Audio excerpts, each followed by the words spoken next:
एक वृद्ध व्यक्ति अपने बहू बेटे के यहाँ शहर रहने गया।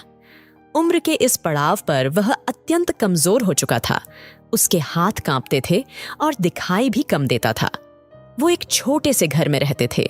पूरा परिवार और उसका 4 वर्षीय पोता एक साथ डिनर टेबल पर खाना खाते थे। लेकिन वृद्ध होने के कारण उस व्यक्ति को खाने में बड़ी दिक्कत होती थी।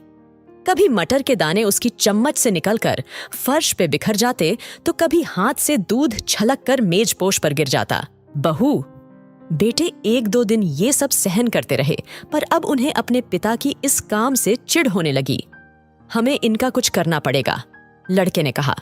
बहू ने भी हाँ में हाँ मिलाई और बोली, आखिर कब तक हम इनकी वजह से अपने खाने का मजा किरकिरा करते रहेंगे, और हम इस तरह चीजों का नुकसान होते हुए भी नहीं देख सकते। अगले दिन जब खाने का वक्त हुआ तो बेटे ने एक पुरानी मेज को कमरे के कोने में लगा दिया। अब बूढ़े पिता को वहीं अकेले बैठकर अपना भोजन करना था।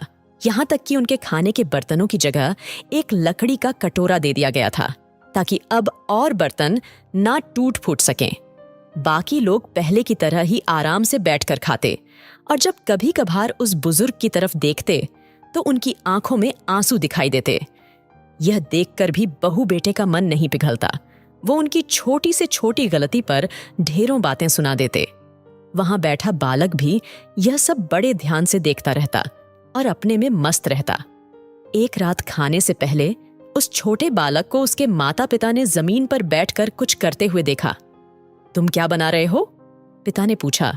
बच्चे ने मासूमियत के साथ उत्तर दिया, अरे मैं तो आप लोगों के लिए एक लकड़ी का कटोरा बना रहा हूं, ताकि जब मैं बड़ा हो जाऊं तो आप लोग इसमें खा सकें। और वह पुनः अपने काम में लग गया।